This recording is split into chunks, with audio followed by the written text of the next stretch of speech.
Não seja um líder capenga. Para ser reconhecido como um líder completo e diferenciado, você precisa distribuir sua atenção e suas ações em três campos diferentes. E é sobre isso que nós vamos falar no episódio de hoje.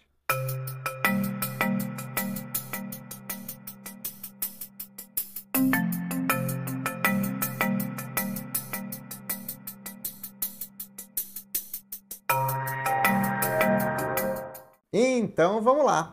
Quais são os papéis do líder na perspectiva da empresa?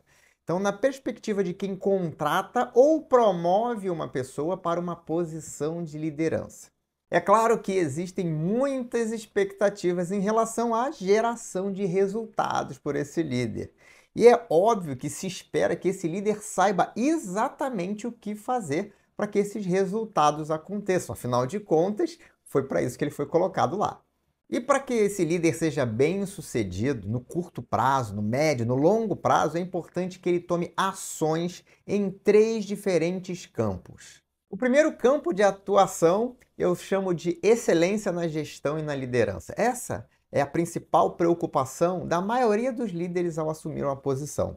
Então, primeira coisa que normalmente o líder faz quando chega, ou ele deveria fazer, é ter clareza sobre os resultados que são esperados por aquela área. Quais são os produtos, quais são as entregas que aquela área precisa fazer para o resto da empresa.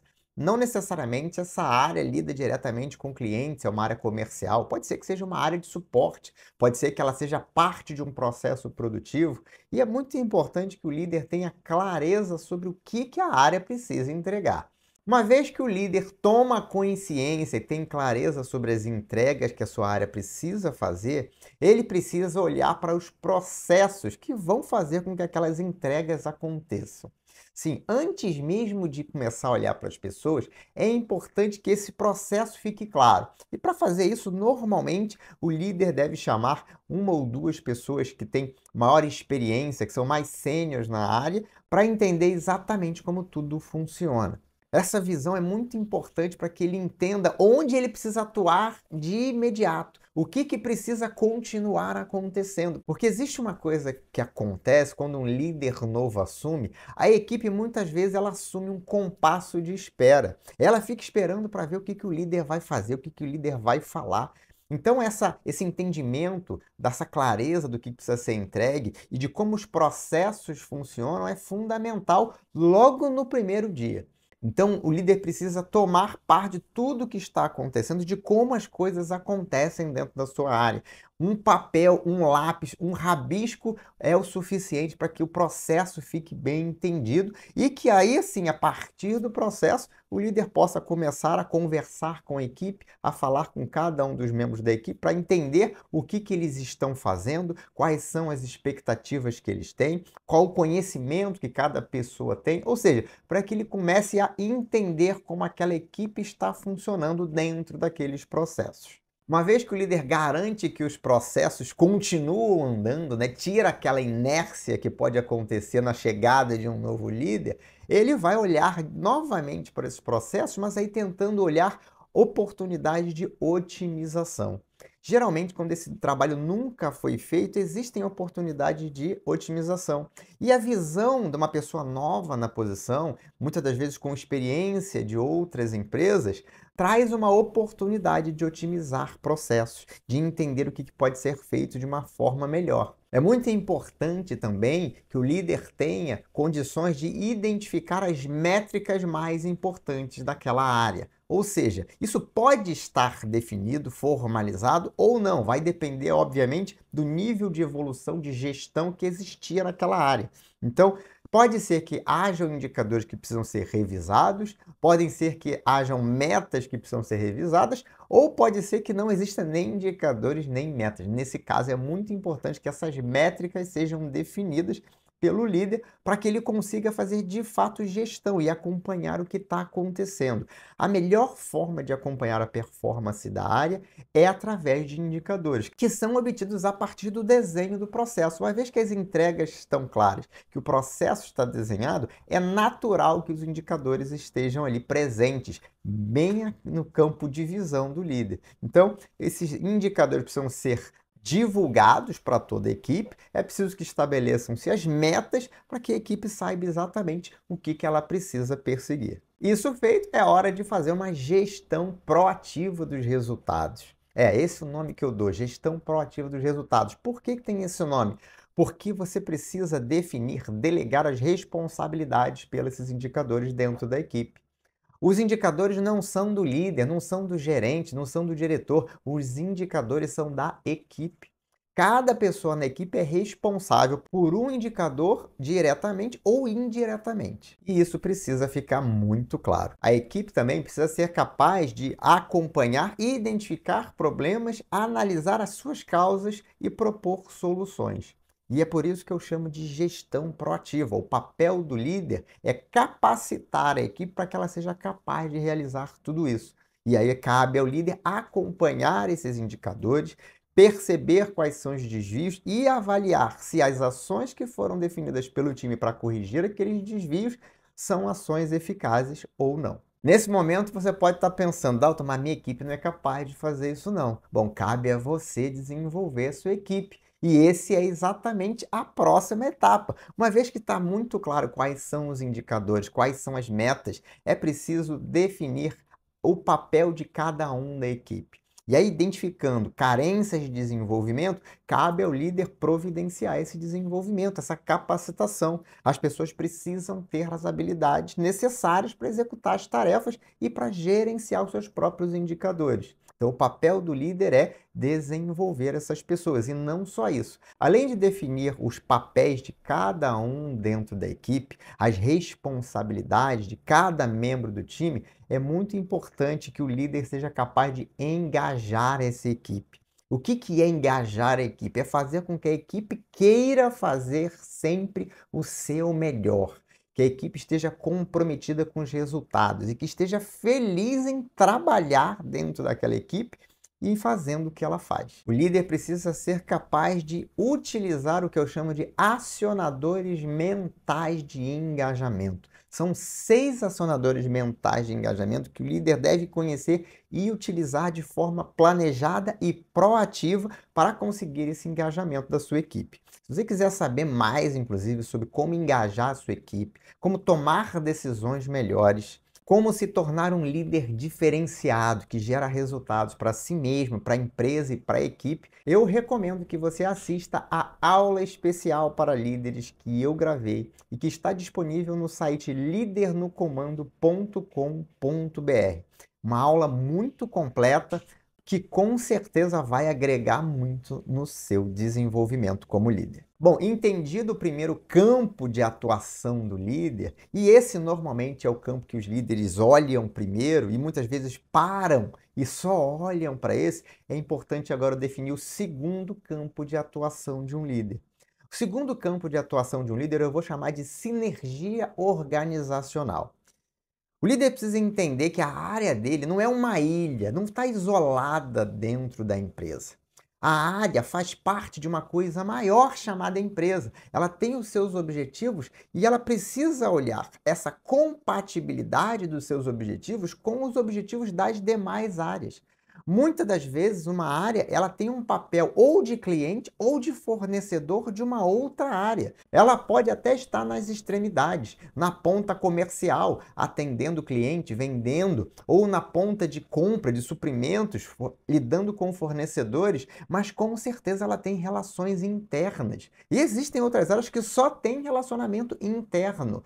Está sempre num papel de ou entregando alguma coisa ou recebendo alguma coisa para ser processada. Então é muito importante que o líder tenha clareza sobre a posição da sua área dentro do macro processo da organização. Isso é parte do que eu chamo de visão estratégica de valor. E nesse contexto é muito importante o líder entender como ele se relaciona pessoalmente com as demais áreas da companhia. E por que que isso é importante? Porque normalmente a equipe espelha o líder no relacionamento com as outras áreas.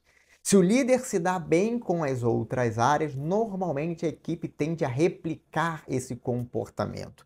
Se o líder se isola, normalmente a equipe tende a se isolar. E se o líder briga com todo mundo, normalmente gera um clima de animosidade, uma disputa entre áreas da empresa, que não é uma coisa nada saudável. E como é que o líder deve trabalhar esse relacionamento? Usando uma coisa chamada empatia. É muito importante que o líder consiga se colocar no lugar dos líderes das outras áreas. Para isso, ele precisa se relacionar com essas pessoas. Sempre prefira o contato presencial ou a comunicação por videoconferência. Para quê? Para facilitar essa aproximação. Mensagens de WhatsApp e e-mails são métodos muito ruins de comunicação se o seu objetivo é praticar a empatia. Sempre que possível, se estiverem no mesmo prédio, no mesmo local, levante, vá até a mesa do outro líder, converse com ele, sinta o ambiente da área dele, veja como ele se relaciona com as pessoas da equipe dele. Você deve fazer parte da empresa, integrar a empresa e não ficar isolado na sua área. Um erro que muitos líderes cometem é achar que tem que proteger, criar um escudo dentro da sua área e definir regras, inclusive, para as áreas de fora, para privilegiar o conforto e o bem-estar da sua própria equipe. Por exemplo, uma área que tem que realizar determinada tarefa, ela pode criar uma regra lá dizendo que o tempo de atendimento para entrega dessa atividade é de 24 horas ou de 48 horas, que sai de 5 dias. Por quê? Porque isso deixa a equipe mais confortável, isso faz com que ele consiga trabalhar com tranquilidade. Mas eu pergunto, será que esse prazo de 24 horas ou de 5 dias, ele cabe dentro do que a empresa precisa entregar para os seus clientes? Será que esse prazo ajuda ou atrapalha as demais áreas da empresa? Será que esse prazo não deveria ser mais rápido, visando a eficiência de toda a empresa, para que a empresa tenha um resultado melhor? O líder que fica criando regras na interface com outras áreas que não observam as necessidades dessas áreas pode estar incorrendo num erro grave de estar criando regras, de estar criando processos que vão contra os interesses da própria empresa. E muitas das vezes eles conseguem fazer isso porque eventualmente não se tem uma visão integrada do macroprocesso da empresa.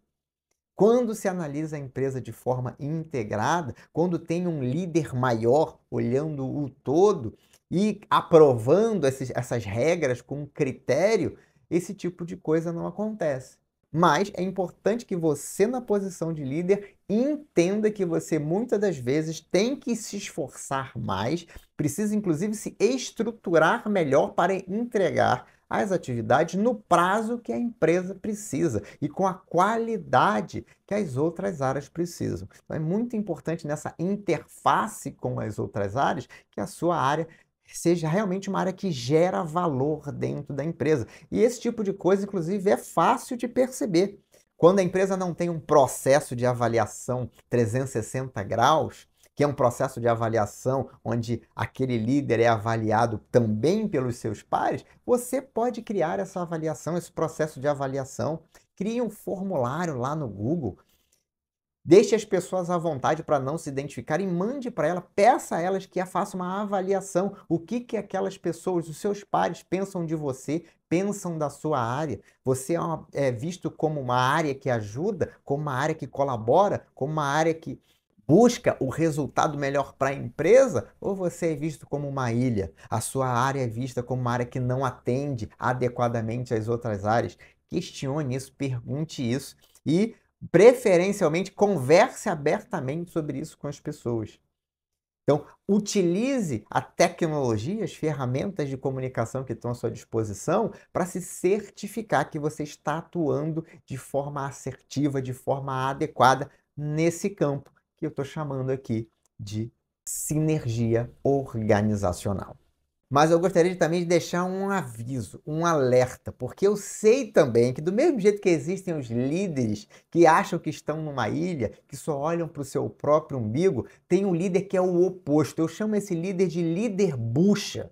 Por que líder bucha? Bucha de canhão, bucha de balão. É aquele que se queima para que o balão possa subir. Por que que eu chamo de líder bucha? É aquele líder que aceita tudo, que deixa que todo mundo crie suas próprias regras ou faça as atividades de qualquer maneira, e isso tudo acaba caindo dentro da sua área, gerando um baita retrabalho. Muitas das vezes precisa ter um retrabalho porque alguém fez alguma coisa de forma inadequada, sem saber, sem se importar com o processo que vinha na sequência. Muitas das vezes as pessoas programam coisas e combinam coisas com clientes, com fornecedores e pouco se importam com o que acontece na sua área, como é que a sua área vai entregar, ou vai fazer um pagamento, ou vai fazer um faturamento. Não seja aquele líder bucha que aceita tudo que aparece e que acha que tem que resolver todos os problemas da empresa. Isso normalmente acontece nas áreas de apoio, mas também pode acontecer na área de operações, por exemplo, quando tem uma área comercial que diz que faz tudo, promete mundos e fundos, promete coisas impossíveis para o cliente, depois a área de operações tem que entregar aquilo. Não seja um líder bucha. Interaja com os seus pares, entenda as necessidades, mas também mostre as suas necessidades, as necessidades da sua área. O que que precisa acontecer para que a empresa funcione melhor. Não permita de forma alguma que a sua equipe seja sacrificada por conta da ineficiência de outras áreas, ou porque as áreas acham que podem fazer qualquer coisa. Essa sinergia organizacional serve para isso, para que você, como líder, saiba interagir com os seus pares, promovendo uma integridade nos macroprocessos da companhia e garantindo a eficiência máxima para que sejam gerados os melhores resultados. E existe ainda um terceiro campo de atuação que deve receber a atenção do líder. Eu chamo esse campo de alinhamento estratégico superior. Sim, da mesma forma que você precisa se preocupar olhando para dentro da sua área e precisa se preocupar olhando para o lado, para os seus pares dentro da organização, você precisa ter uma preocupação muito grande com o seu superior, com quem está acima de você. É preciso que as suas ações, as suas definições tenham um cunho estratégico, estejam alinhadas. Você precisa tratar com o seu superior imediato, que eventualmente pode ser até o dono da empresa, qual é o alinhamento necessário, o que que precisa ser priorizado, o que que é mais importante. Porque, eventualmente, você pode estar priorizando coisas na sua gestão ou deixando de priorizar coisas que são importantes na visão do seu próprio líder, da pessoa que está acima de você. Então, é muito importante que esse alinhamento, essa sincronia exista. Não se furte de se relacionar de forma clara, aberta, transparente com quem está acima de você. E muitas vezes é mais de uma pessoa. Muitas vezes você responde para mais de um diretor. Muitas vezes você responde para mais de um sócio dentro da empresa. Então é importante você alinhar com cada um deles e, eventualmente, com todos eles, se tiverem coisas que são discrepantes. Se um pede para você priorizar o A e o outro pede para você priorizar o B, é importante você sentar com os dois e definir com eles. Vem cá, o que que eu priorizo, o A ou o B?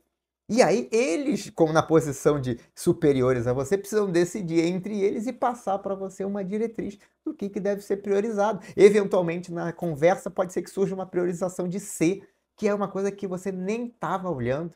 Então é muito importante que esse alinhamento aconteça. Você precisa estar alinhado à estratégia da empresa. A sua área, como eu falei anteriormente, não é uma ilha. Existem objetivos estratégicos, existe um plano. Geralmente, isso está definido, mesmo que seja apenas na cabeça de quem está lá em cima no topo. Às vezes não está formalizado como deveria estar, às vezes não foi desdobrado como deveria ter sido desdobrado.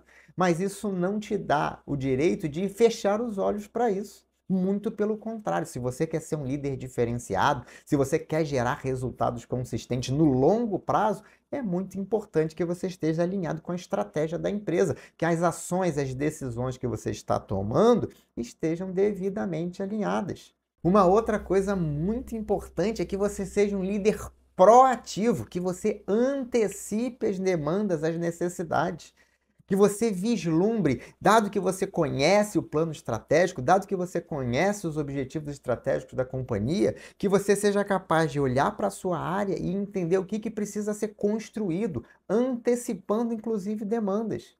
É seu papel sentar com a sua área, mostrar o que é o plano e entender com a sua equipe o que é necessário ser desenvolvido, ser melhorado, ser evoluído dentro da sua área. Muitas das vezes o seu superior pode não ter pedido isso. Não espere ele te pedir. Seja proativo, antecipe as demandas, mostre que você não é um líder qualquer, mostre que você é um líder que tem visão estratégica de valor. E nessa comunicação com o seu líder, fale para ele, mostre para ele o seu plano de trabalho, mostre para ele o que você está priorizando, quais são os projetos que você definiu para a sua área, mostre o que você está fazendo. Muitas das vezes peça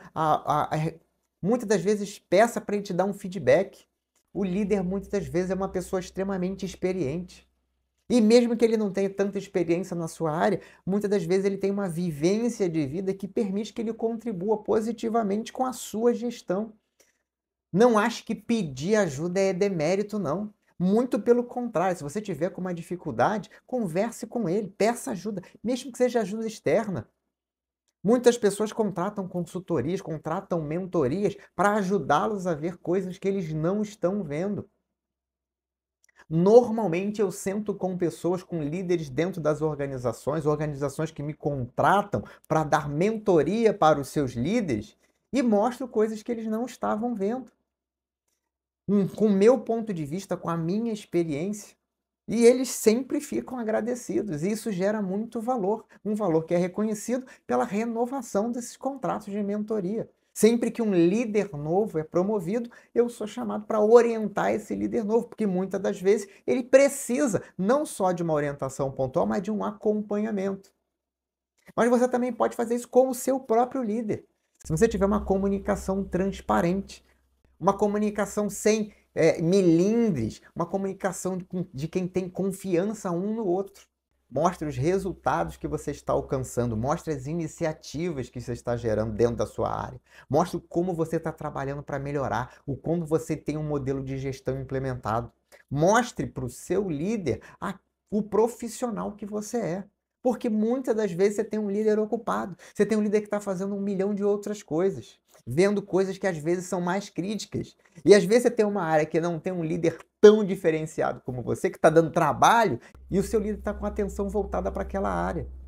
Mas você não pode deixar de mostrar o que você tem feito, de mostrar o que você está fazendo. Às vezes os líderes se omitem, às vezes os líderes acham que estão fazendo só o trabalho deles e que não tem que mostrar nada para ninguém, que o seu superior sabe. Às vezes não sabe, aliás, muitas vezes não sabe. Mesmo que a empresa esteja bem estruturada, que esteja nos indicadores, normalmente a gestão é por exceção. Então, se você está entregando resultados, se os indicadores estão verdes lá, e o seu líder eventualmente não vai te cobrar nada. Por quê? Porque ele vai cobrar de quem está com o indicador vermelho. Isso não quer dizer que você não tenha que ir lá demonstrar o que você está fazendo. Até porque esses indicadores não ficaram verdes à toa, né? Houve um trabalho que foi feito e esse trabalho precisa ser demonstrado. É preciso que fique claro o que você faz, é preciso que fique claro o que você tem desenvolvido na sua área, para que o seu líder saiba que quando tiver um projeto muito importante ou quando tiver uma posição que esteja vaga, você é a pessoa mais indicada para essa posição ou para esse projeto. E então agora você já conhece os 3 campos de atuação onde você precisa atuar. Então, distribua a sua atenção e defina ações claras para cada um desses 3 campos. Tenha um plano de trabalho, um plano de atuação. Quem planeja faz mais, entrega mais e tem mais resultado. Então, entenda o que você precisa fazer, identifique as oportunidades de coisas que você ainda não está fazendo, de planos que você ainda não está traçando, de campos onde você não está ainda atuando e defina as ações começando a partir de agora. E para te ajudar nesse processo, eu recomendo fortemente que você baixe o PDF com o resumo deste episódio. Exatamente. quem participa da minha audiência VIP, quem segue o meu canal lá no WhatsApp, tem acesso a conteúdos exclusivos e a baixar também os resumos dos episódios aqui do DaltonCast. Basta acessar daltonribeiro.com.br/audiência VIP, você vai ser direcionado para o meu canal no WhatsApp. É só você seguir o canal para receber ali atualizações dos episódios do DaltonCast e ter acesso a baixar conteúdos exclusivos. Se precisar da minha ajuda para implementar tudo isso na sua empresa, na sua área, se precisar de um mentor, alguém com quem você possa contar no seu desenvolvimento, você pode acessar o link da minha equipe que está aqui na descrição desse episódio. Clica lá, fala com a minha equipe pelo WhatsApp, marca uma conversa comigo, eu vou ter um imenso prazer em te ajudar. E aí, o que você achou desse episódio? Conta para mim, deixa aqui a sua avaliação, compartilhe esse conteúdo com outros líderes e siga aqui o DaltonCast para ser notificado sempre que eu publicar novos episódios. Muito obrigado pela sua audiência. Este foi mais um episódio do DaltonCast Liderança Estratégica, o podcast dos líderes que fazem a diferença. Um grande abraço e até o próximo episódio.